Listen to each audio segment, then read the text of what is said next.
Tesoro Savage Oil Terminal, for example, because of the economy, because of this, or we should build it because that's not even philosophical, right? And I worry about class discussions just breaking down into just appeals to some economic result or appeals to some, right?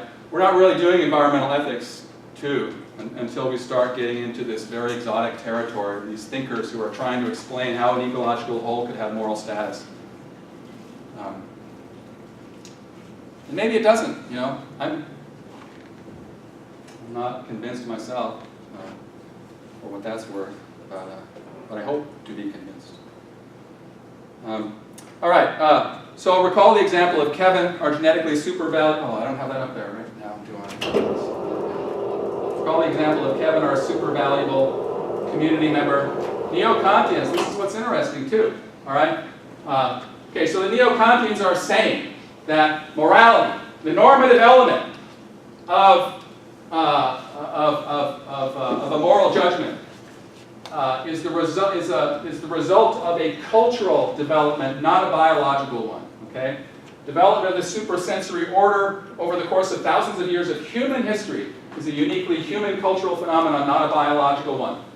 And moreover, they even go so far as to say our valorization of the universal human rights of Kevin also is the result of cultural development, not biological one. Biologically, what do you think? It's probably unfair to speculate about what a so-called indigenous society would do. But let's say indigenous society was faced with a similar choice. You know, or let's say a wolf pack is faced with a choice about killing an intruder or letting the intruder live.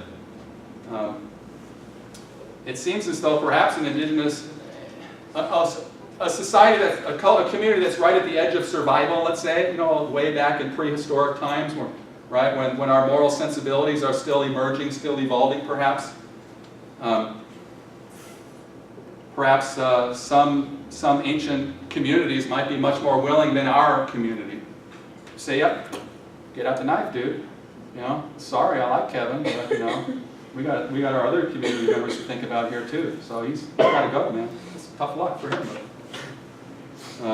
Right? But because we are the beneficiaries of thousands of years of the development of Western philosophy and Western systems of moral reasoning, we tend to conclude that nope, there's no justification in the world we possibly make it okay to euthanize Kevin just to harvest his genetic material.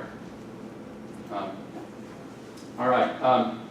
Some of these notes are really quite rudimentary. I'm not sure how helpful they are to even. I'm supposed to be putting them together. Anyway, and about wolves. Now, on Collicutt's reading of morality, then wolves are exercising a parallel, equally valid version of moral, the moral norms that govern wolf behavior toward foreign wolves are just as, and this speaks to the cultural relativity of Collicutt's land ethic, are just as valid as the moral norms of a human community that says, no, that's absolutely wrong, right? To kill, right? A wolf pack will kill a foreign wolf, and that's consistent with their morality, right? We won't kill a foreign member. Why? We won't kill a foreigner who's come on our territory, right? Well, why is that? Milstein would say it's because humans have cultural evolution tacked onto their biological evolution. Okay? And that makes all the difference, and that's very important. So in the end, this Neo-Kantian land ethic actually ends up celebrating the specialness of human beings more than Collicutt's land ethic, right? Because humans are special, they have culture, and our obligations to the ecological wholes and other non-human entities come not because, you know, we're biologically bound, not at all, man. I mean, biologic, that's all we pursued, man. We clear cut everything and just build more housing developments, right? But no, we're culturally bound because we have this rationality that allows us to recognize all of these relationships that adhere among different elements in the natural world or in the bio community, right? And because we have this knowledge, that's why we have these duties.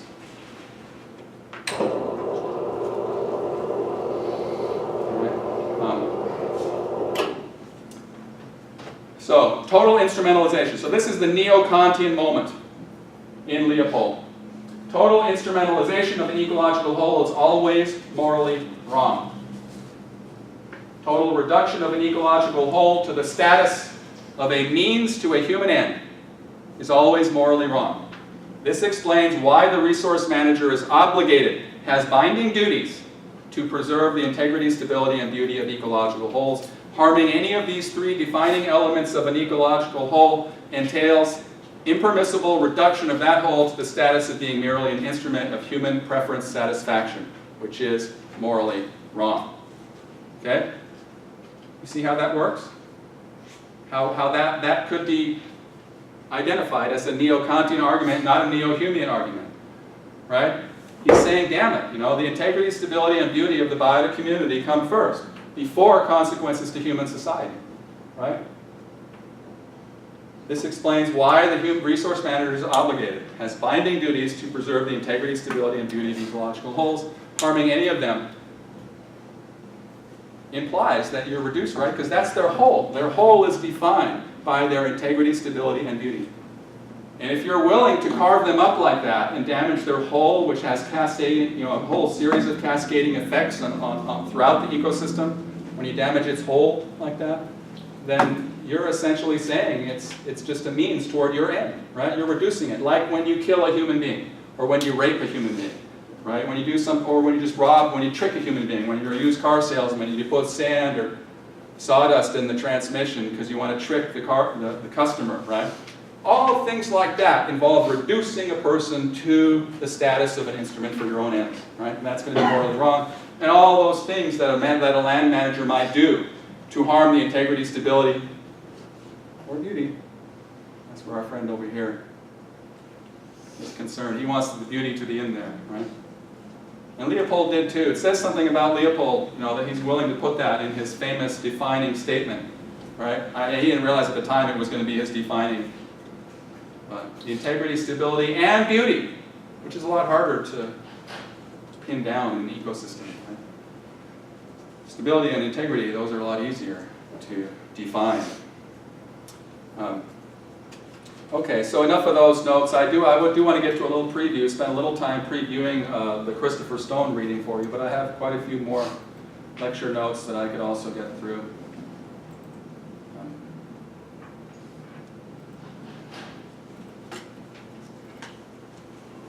All right. So Kantians believe that only traditional Kantians, I keep using this word neo-Kantian, and we need to be careful and realize that a neo-Kantian, when I say that, I just mean the form of the argument. I don't mean what the arguer believes or has committed himself to in terms of moral status or anything other than it. Traditional Kantians believe that only humans have moral status. And then neo-Kantians, some neo-Kantians are willing to accept that a dog has more, or a subject of a life, an animal that is self-aware has moral status. And of course, Schweitzer's a bit of a neo-Kantian too. But for old school Kantians, the human individual, only the human possesses a moral person, only the human individual possesses a moral personality. The defining features of having a moral personality are rationality and autonomy. Only the human individual can be held morally culpable. Okay? So compare the hiker who steals somebody's camera to the bear, right? The hiker who kills another hiker to steal his camera, compare that to the bear. The bear is not morally culpable because the bear does not have a moral personality. The bear lacks enough, that doesn't have the threshold level of rationality required for him to be considered a moral agent. He doesn't have a moral personality, okay? And we recognize that. We probably would chase that bear down and kill the bear for public safety, right? The same reason why if a boulder is teetering above a highway, the highway department is going to come along and pull the boulder away, right?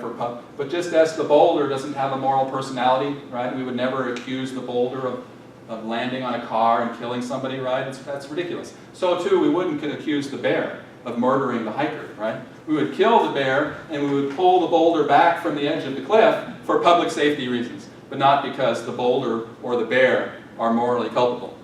Okay? The human, on the other hand, is morally culpable because he or she has a moral personality. Her rationality discloses to her that murder is wrong, and her autonomy gives her power to refrain from murder. Okay? I changed all the gender pronouns on that sentence. Just to be clear now, it's not just, anyway. His free choice to commit murder amounts to and whenever you commit a crime, right, you're voluntarily relinquishing your rights. That was my example of the convenience store, right? You know that, whereas the bear doesn't know that. So you can't think of the bear as voluntarily doing anything when he steals the camera and kills the hiker, right? But you know, because you have enough rationality, that when you do that, when you rob the convenience store, you have surrendered your rights in the process, and now society is entitled to punish you. Okay? But you can't say that about any other kinds of animals, as far as we know. Like I said, maybe when we get enough communication with the dolphin, then we'll know that they do the same thing. Yes? So do you think putting people on death row is justified? I am strongly opposed to capital punishment myself.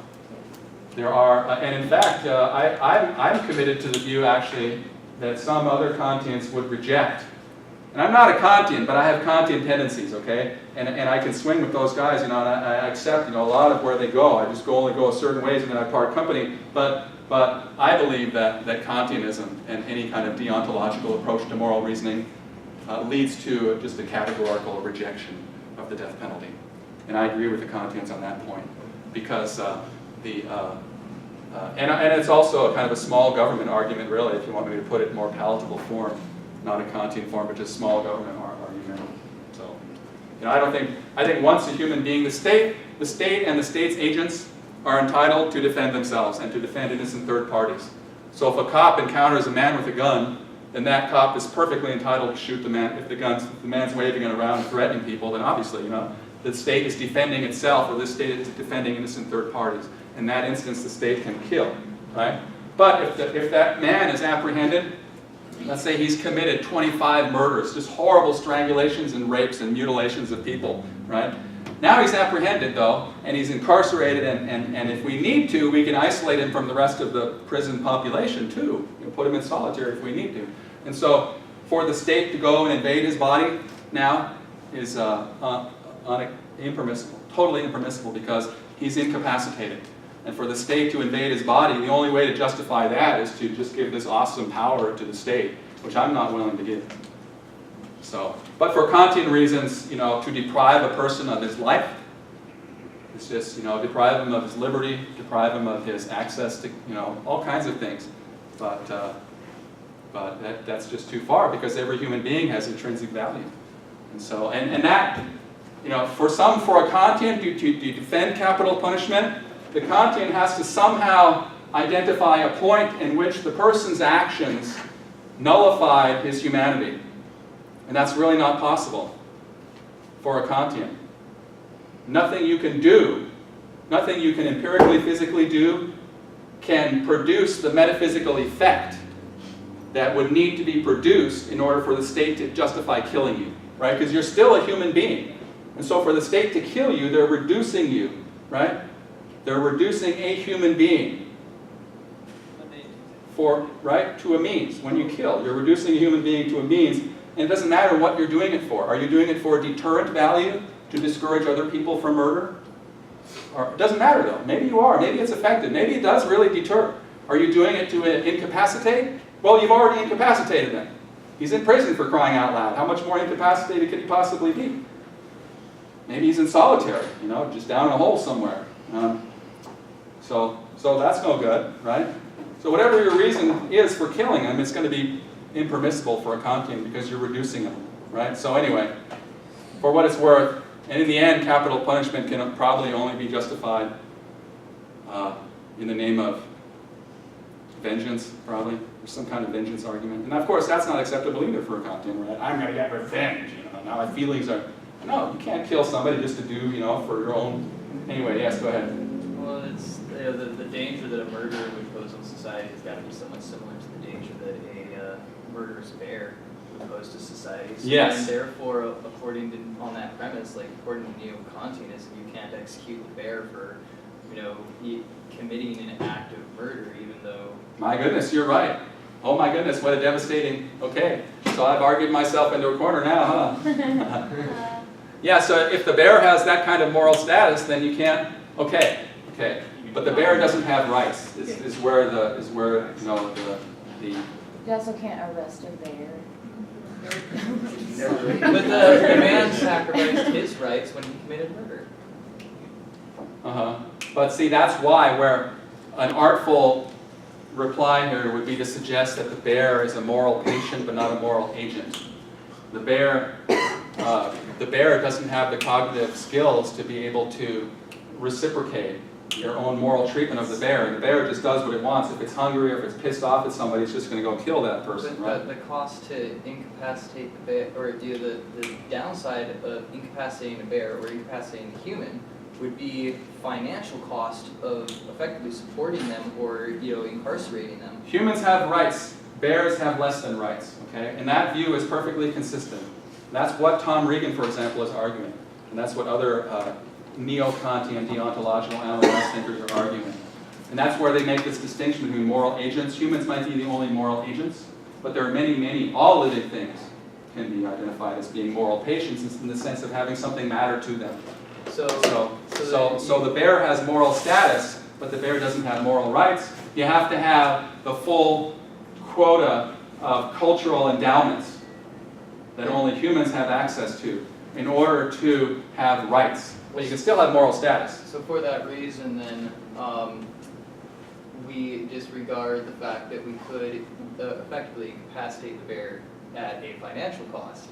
And we're just going to say, hey, it doesn't have rights, so go ahead and save the money and kill the bear. That might be a good proposal to the Park Service. Next time they have a bear that needs to be euthanized, maybe they could trap that bear and donate it to the zoo. I don't think they want to. I don't think most bears around here, the zoos aren't interested in. That sun bear that they have, I don't even think about it. I don't like thinking about that. Those neurotic behaviors, man. Any animals that's acting neurotically in a zoo, that just should be immediate. Something's terribly wrong in them.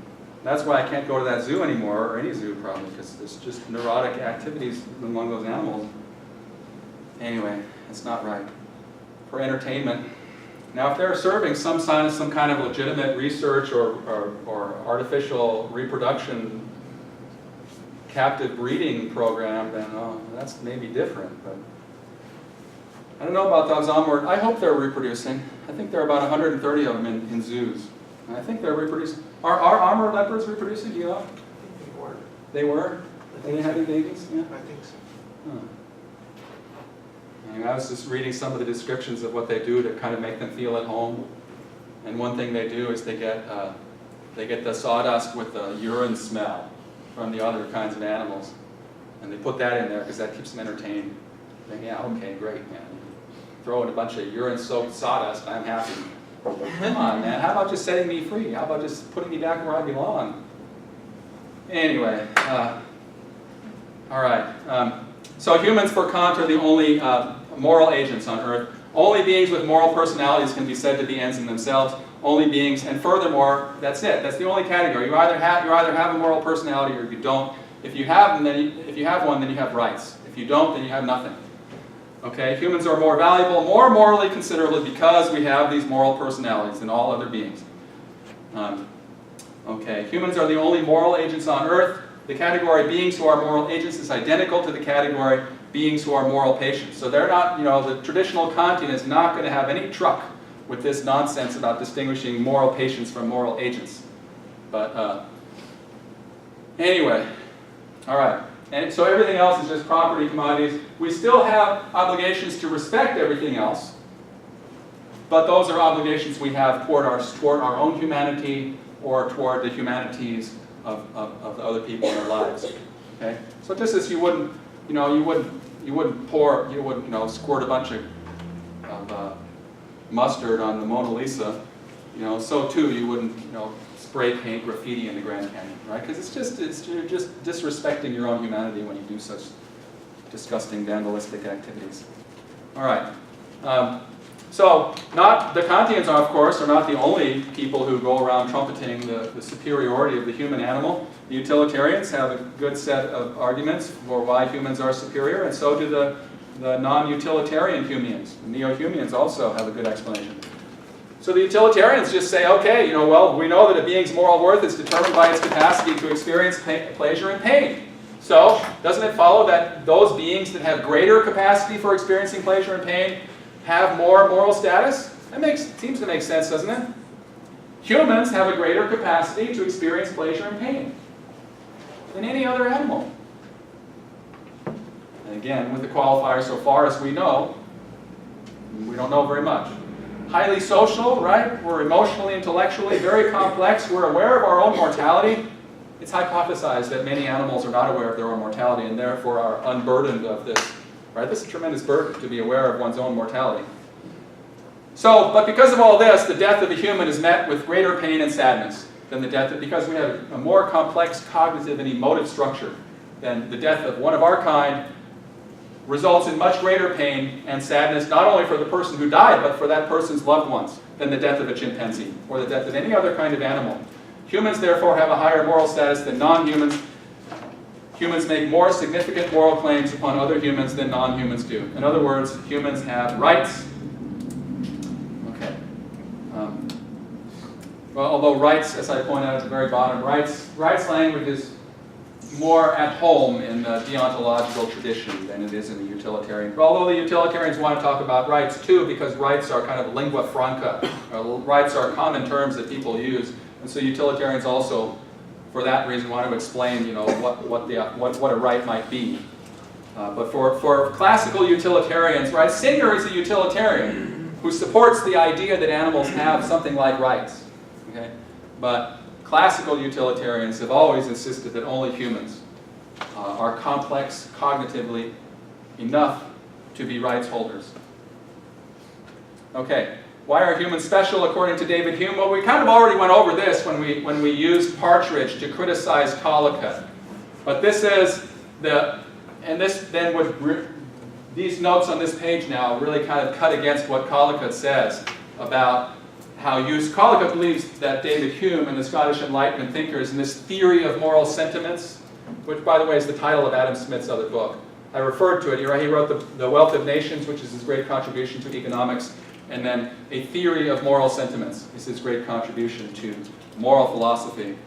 And that's must be read if you're going to understand. You can't understand The Wealth of Nations without understanding the theory of moral sentiments. Most people most people just seize on the theory of The Wealth of Nations and ignore all the rest of Adam Smith, and that's a very serious mistake. But anyway, so according to David Hume, morality involved in such a way as to be applicable, in such a way as to only be applicable to human beings. All right? I know that's not, Collicutt has a different reading of David Hume, but most Humeans agree with this interpretation of David Hume, that according to David Hume, morality evolved only among human beings. Why? And there's a reason for that, because moral sentiments have their origin in interpersonal relationships. Now, David Hume had kind of a throwaway quote that a lot of animal rights, animal welfare ethicists have picked up on and repeated. David Hume, I forget what the exact quote was, but David Hume acknowledged that non-human animals, and he meant specifically domestic mammals, and maybe some domestic birds like chickens and domestic ducks and stuff like that, share in our moral community because they exhibit shame and guilt and pride, right?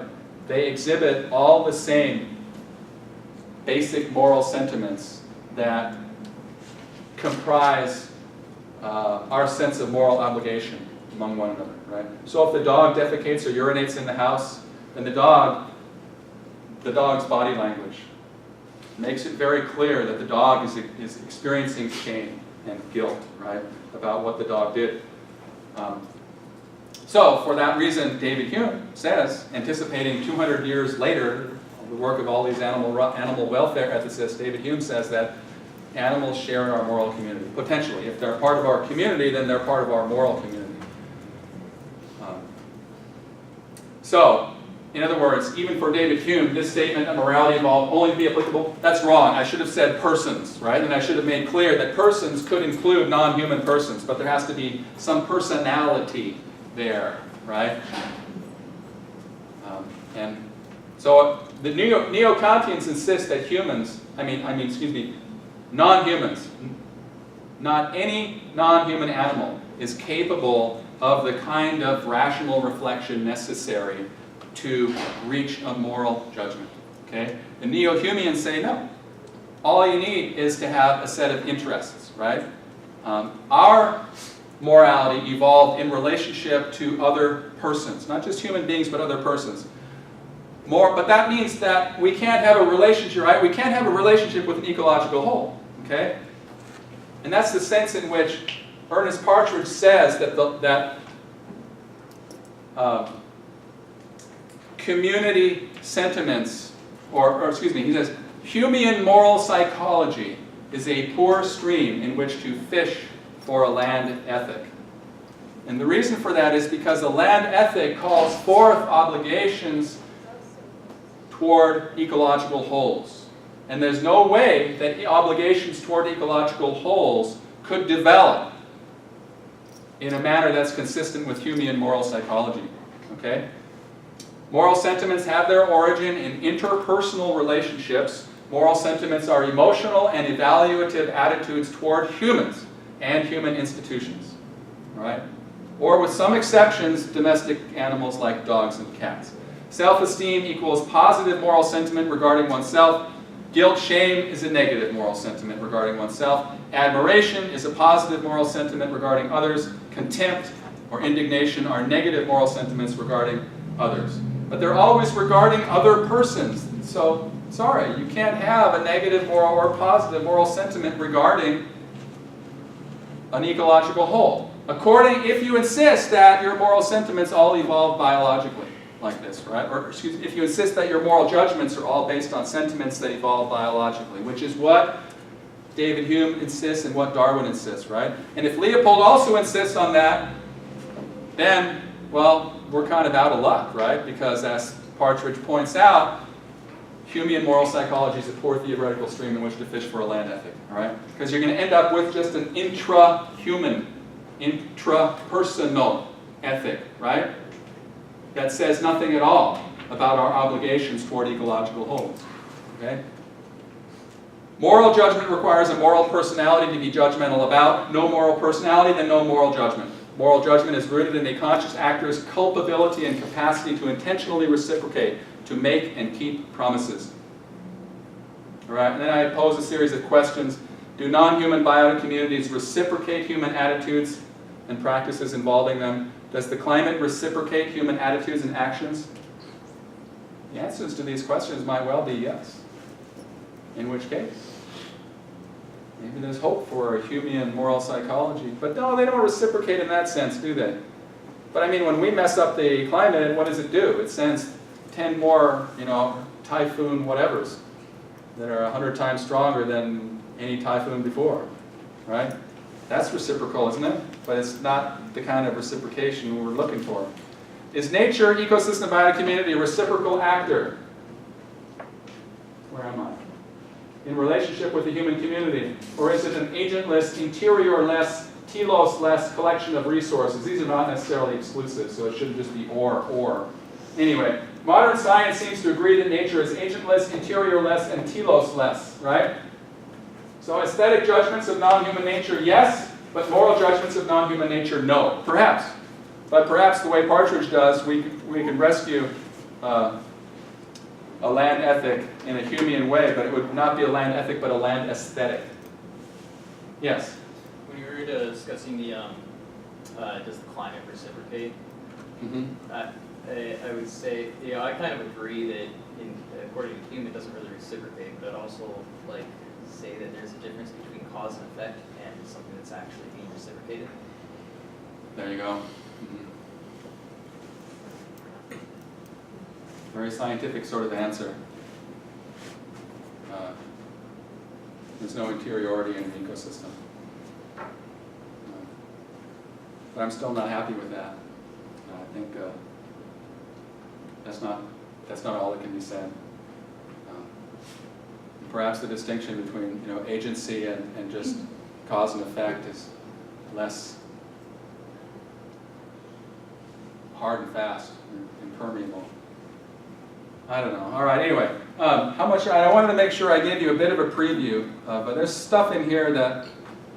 Well, let's see. Where are we? Okay, I think that's near the end, right? That's near the, all right. Where are we? Okay.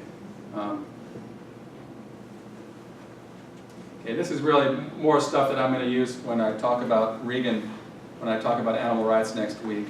So I'm going to skip over that. And I do want to, and then these are my, if anybody's interested, I'm inclined to divide.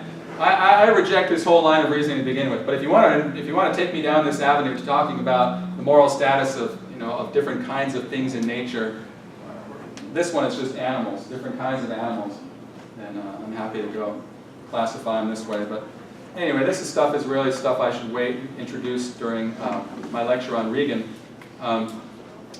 These are 4 deontological statements of our duties to human and non-human entities, and these are the 3. And these are the other than Kant, the first name I mentioned up there, we have read or are going to read all of these. Okay, so these are all deontological thinkers, and they all orient our moral universe slightly differently, because they have different ideas of what properties an entity must have before it can be deemed morally considerable. All right? So, summing up this neo-Kantian deontological ecocentrism argument that perhaps is the best way to explain what Leopold is up to, perhaps the best way to explain what Christopher Stone is up to, perhaps the best way to explain what Justice Douglas is up to, can be summarized as follows. This is a rule-based, non-consequentialist ethic. Our duties to land, air, water, and wildlife are governed by the following rule. Treat the value-generating capacities of nature always as ends and never solely as means. This could be read as Rolston's version of Kant's categorical imperative. Of course, it's going to be another couple of weeks before we read Rolston. But we read him at the end of next week. Anyway, the moral quality of a resource management decision is determined by whether or not it takes care to avoid treating ecological wholes as mere means to human ends. All right. Our duties to respect the rights of ecological wholes are symmetrical with our duties to respect human rights. And this is kind of what I took out of Schweitzer and Paul Taylor, who we didn't read, but I referred to quite a bit when I was talking about Schweitzer. Okay, and that's, so a special note on our reading. This is a famous essay that I've asked you to read and summarize for Thursday's class, and I have a big lecture already prepared on Christopher Stone that I've given a couple times in the past. And but what was going on in those days? This is the late 60s, early 1970s. A place called the Mineral King Valley